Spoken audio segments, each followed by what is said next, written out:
So I'm trying out Fable 5. And basically what I'm trying to do is I have my own business phone right here, and I'm trying to see how closely it can just literally replicate this business phone app and then replicate all the functionality of it if I just direct Fable 5 at it and set a goal.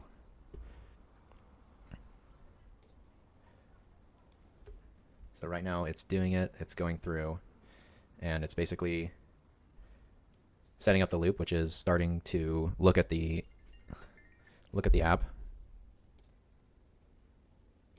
Why is this working?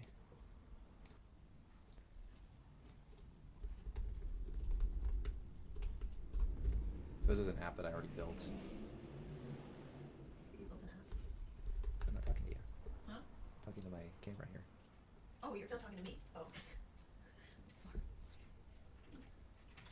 It's already built part of this app, and it's just a basic phone system app, but it doesn't look very good. But it can right now essentially just transfer calls over to my iPhone, and the goal is to have it be as good as the Quo app, which this is a Mac version, but it's much cleaner. It handles text messaging, calling, voice transcription. It manages contacts and can do both outbound and inbound. And then I just want to put in a voice agent in front of it. And I just want to see how good Fable is at duplicating that if it runs on a goal. So I'm just going to go through and tell it to continue and just keep iterating until it is on par with the Quo app. So what I'm going to do is hit goal, and then I'll just type in the actual goal, because it has everything set up. It has the whole loop that it needs to debug itself, which is it has the iOS simulator, it has the app it can interact with that it can click through and figure out if it's missing any of the features, and then it has the code base that it has access to edit the code.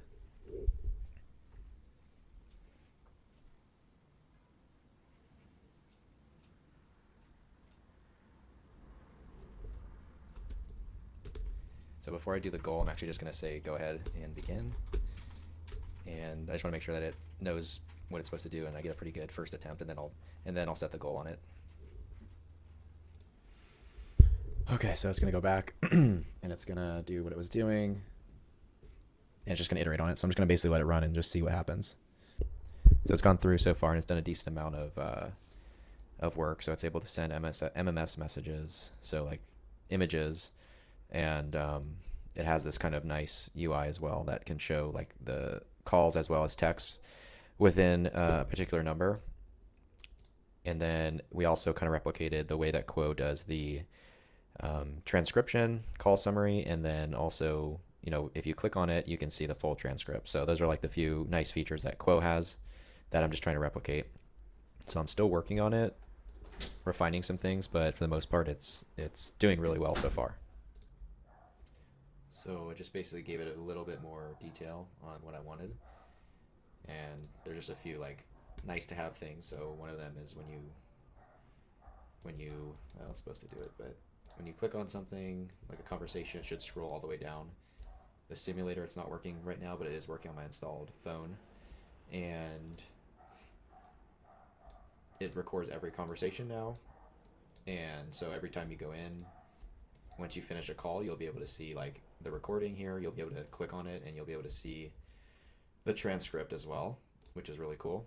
And then now the last part that I'm adding in is just the ability to have the AI voice agent handle all the inbound calls, so that whenever we get a new call, the first person that answers is going to be that voice agent, and it's just going to screen calls, answer any basic questions from people, and then I can just kind of monitor it and see, give it corrections, probably expose it to more tools like memory and our company Wikipedia, so that it can know how to actually answer certain things. Then I probably have to refine the prompt too, because we don't want it answering certain questions, like we don't want it to expose patient data, but we also want it to have enough knowledge that it can be useful to us.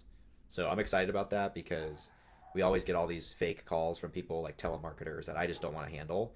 And then also when we get inbound leads, we also there's people that come in and we don't take their insurance, and they're just not qualified. So like it's just helping me filter out a lot of things so that I don't have to do that, and we can escalate it to a real person when there's a real need to do that.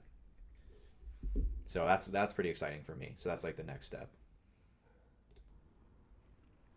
So I just did a test with my I just did a test by calling from my other number to this new phone number, and this is the agent line that I'm my basically my business phone line, and I'll show you what that looks like. So what happens now is the agent answers the phone call first and then decides whether to just like, tries to handle the inbound call themselves, but if they need to, they're directed to transfer it over to me. So I'll show you what that recording looks like. And there's a few issues with it to start because um, I didn't really give it enough context. So I'm gonna have to make sure that the prompt is configured and it has access to the right tools, because some of the information it's giving to me is a little bit erroneous, but this is what it sounds like. So right after the call's done, you can see it.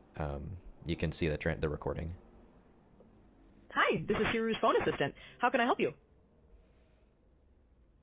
Hey, I'm wondering about your services. What do you provide? We provide home health services. Are you looking for therapy, skilled nursing, or something else? Also, could you let me know your city and zip code? Yeah, and then I hung up because basically it said that we do skilled nursing, which we don't.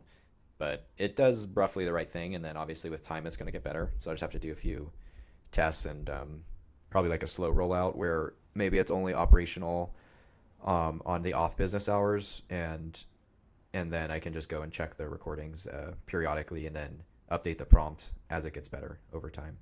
But that's where we're starting off with, which is pretty good.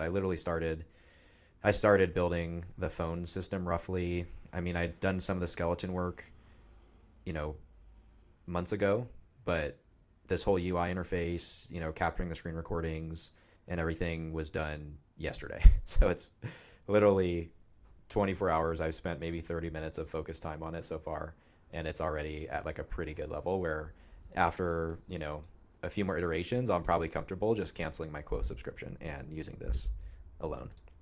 So I spend like $100 a month on Quo, and I anticipate it's hard to tell with Telmix, which is the service I'm using for this one, how much it's going to end up costing me, but probably definitely less than that. I would assume maybe like $30 to $50 a month. But the good thing about it is that I can customize the voice agent, which Quo doesn't have that ability really to access like all of your knowledge base and really connect the way it should. So that's the thing that I'm hoping mostly to get out of this. Other than that, I would have kept Quo, but it's really just about the ability to customize the voice agent, and then to have the voice agent later be able to do outbound calls, which will be interesting, like calling insurance companies and calling patients as well for scheduling and information that we need. That's stuff that's a little bit more sensitive, so I'm gonna have to do a lot of trial and error probably and slow rollout again with that, but at least that possibility is there. And then I'm just banking on the fact that it's just going to get better. Like voice agents are okay right now. I'm using Gemini. I think it's one of their flash models, their most recent flash models for the voice agent, and it's pretty good. It's actually not bad. It's way better than like a year ago.